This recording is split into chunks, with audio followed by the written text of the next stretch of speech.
Hello YouTube family, આજે મેં બનાવ્યા છે બહુ જ પૌષ્ટિક અને શક્તિવર્ધક લાડવા. લાડવા બનાવવા માટે 500 ગ્રામ અખરોટને ફોલી લીધા છે અને અખરોટને ઝીણા ઝીણા કાપી લીધા છે. અખરોટને દસ્તા વડે થોડા પીસી લઈશું. 250 ગ્રામ બદામને કાપી લીધી છે. અખરોટ અને બદામ બંનેને મિક્સ કરી લઈશું. સરસ રીતે બંને મિક્સ થઈ ગઈ છે. આ લાડવા ખાવાથી શરીરમાં એકદમ તાજગી આવી જશે.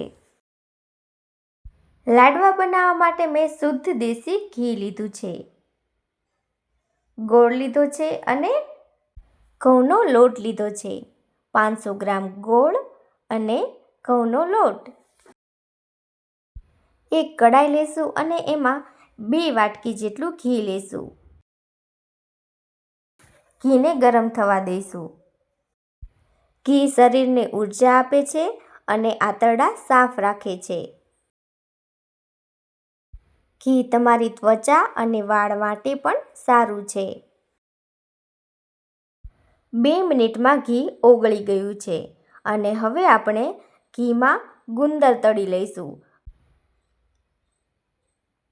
ગુંદર મેં અહીંયા 250 ગ્રામ લીધો છે. 2 થી 3 મિનિટમાં બધો જ ગુંદર તળાઈ જશે. ધીમા તાપે તળી લઈશું. નવી એક કડાઈમાં ઘી લેશું. ઘીને આપણે ગરમ થવા દઈશું.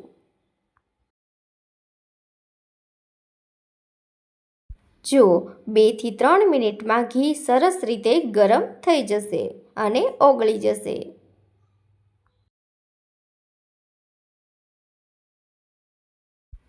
ઘી ઓગળી ગયું છે અને એમાં આપણે નાખીશું ઘઉંનો લોટ અને બરાબર રીતે હલાવી લઈશું. એક પણ ગાંઠ રહે નહીં તેવી રીતે આપણે હલાવી લઈશું.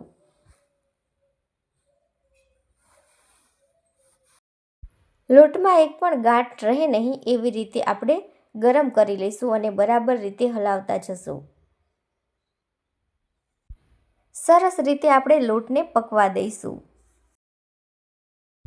લોટને એક ધારો હલાવતા રહીશું. 2 થી 3 ચમચી સૂંઠ નાખીશું.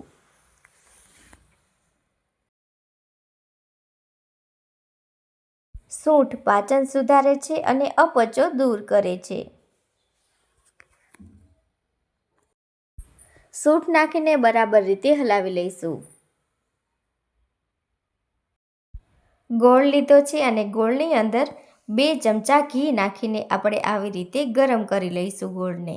ગોળ ઓગળી જાય ત્યાં સુધી આપણે હલાવતા રહેશું. ગોળ શરીરને ઊર્જા આપે છે અને હોર્મોન્સ સંતુલિત રાખે છે. ગોળ પાચન સુધારે છે અને ત્વચા માટે પણ લાભદાયક છે. 4 થી 5 મિનિટમાં ગોળ સરસ રીતે ઓગળી ગયો છે. ઘઉંનો લોટ પણ સરસ રીતે પાકી ગયો છે. હવે આપણે કાજુ બદામ અને અખરોટ ઉમેરીશું અને બરાબર રીતે હલાવી લઈશું.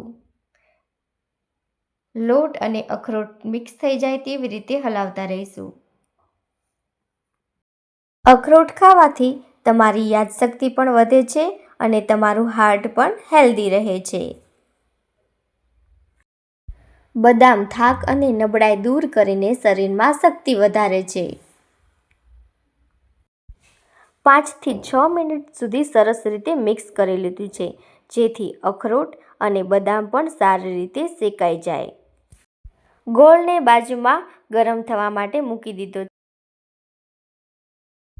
જો સરસ રીતે ગોળ ગરમ થઈને ઓગળી ગયો છે. સાણસીની મદદથી આપણે ઓગળેલા ગોળને કડાઈમાં રેડી દઈશું.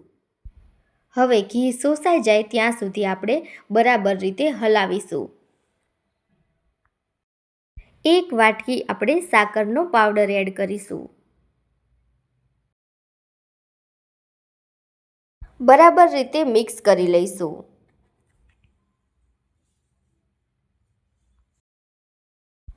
હવે આપણે તળેલો ગુંદર ઉમેરીશું અને બરાબર રીતે મિક્સ કરી લઈશું. ગુંદર હાડકાં મજબૂત કરે છે અને કમર અને સાંધાના દુખાવામાં પણ ફાયદો કરે છે. ડિલિવરી પછી ગુંદરવાળા લાડવા ફાયદાકારક હોય છે.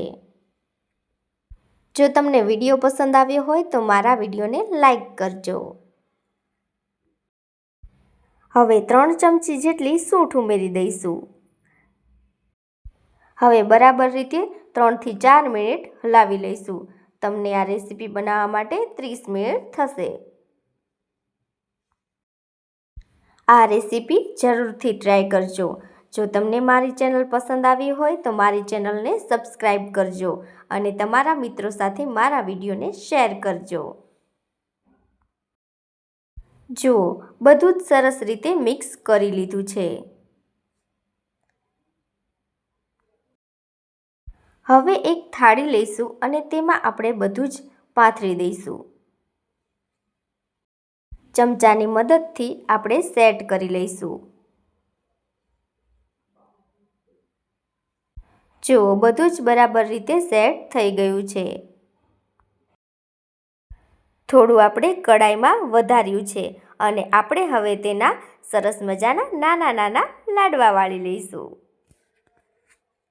જુઓ, બન્યા છે ને સરસ.